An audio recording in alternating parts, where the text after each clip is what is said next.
അപ്പൊ ഇത്രയും ടൈറ്റ് ആയിട്ടുള്ള ഒരു ടൈം ടേബിൾ ആണ്. ശരിക്കും ഒരു ദിവസം 2 എക്സാം എന്ന് പറയുന്നത് കുട്ടികളെ സംബന്ധിച്ചും അപ്പൊ ഈ ദിവസം മുതൽ 10 ദിവസം കുട്ടികൾക്ക് ഓണമാവും. സ്കൂൾ അടക്കിയാണ്. ഹലോ മക്കളെ, വെൽക്കം ബാക്ക് ടു ആർക്കനെക്സ്. ഓണം എക്സാമുമായിട്ട് ബന്ധപ്പെട്ട ഏറ്റവും പ്രധാനപ്പെട്ട കാര്യങ്ങളാണല്ലേ വടക്കൻ? യെസ്, എന്നാണ് എക്സാം തുടങ്ങാൻ പോകുന്നത്? ഏതൊക്കെ ദിവസങ്ങളിലായിരിക്കും എക്സാംസ് ഉണ്ടാവുക? ഏറ്റവും ക്രൂഷ്യൽ ആയിട്ടുള്ള നിങ്ങളുടെ ടൈം ടേബിൾ എങ്ങനെയായിരിക്കും വരിക എന്നുള്ളത് ഡീറ്റെയിൽഡ് ആയിട്ട് നമ്മൾ ശ്രദ്ധിക്കേണ്ട ഒരു വിഷയം, ഒരു ദിവസം തന്നെ ഒന്നിലധികം എക്സാംസ് ഉണ്ടാവുമോ?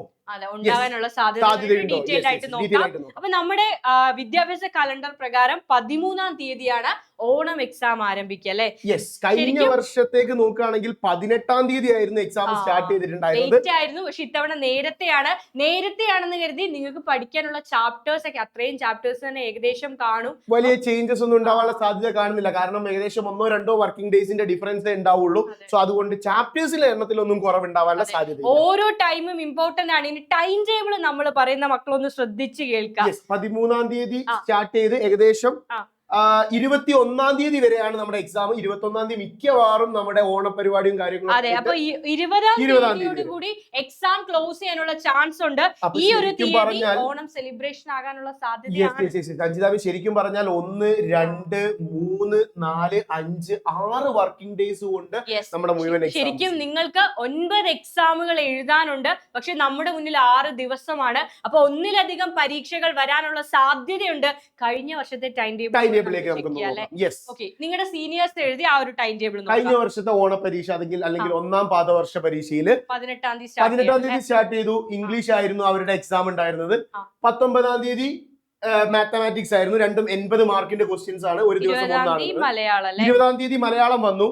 എന്നാൽ വ്യാഴാഴ്ച 21-ാം തീയതി, അതായത് ഫോർനൂണും ആഫ്റ്റർനൂണും എക്സാം ഉണ്ട്.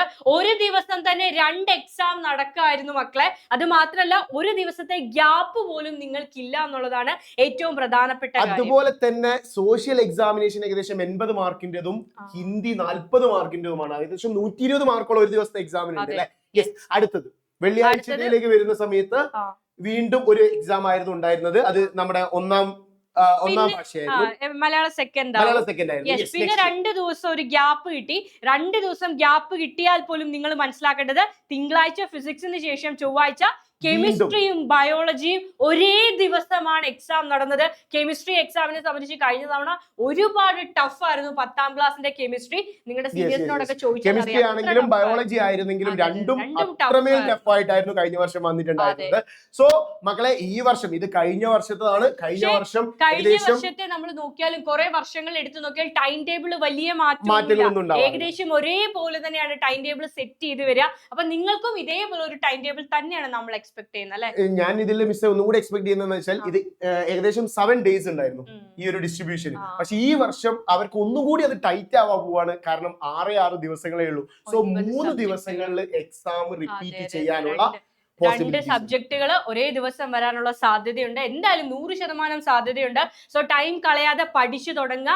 എല്ലാ കോണ്ടന്റുകളും ഈ ഒരു ചാനലിൽ കിട്ടും അല്ലെ? ഉറപ്പായിട്ടും textbook line by line എല്ലാ സബ്ജക്റ്റിന്റെയും ലൈൻ ബൈ ലൈൻ കോണ്ടന്റുകൾ നമ്മൾ ഈ ഒരു ചാനലിലൂടെ കൊടുക്കുന്നതായിരിക്കും. അതുപോലെ തന്നെ ഇതുപോലത്തെ അപ്ഡേറ്റ്സിനായിട്ട് ചാനൽ സബ്സ്ക്രൈബ് ചെയ്യാൻ മറക്കരുത്. മാക്സിമം 10th പഠിക്കുന്ന ഫ്രണ്ട്സിലേക്ക് ഷെയർ ചെയ്യാനും മറക്കരുത്. ബൈ.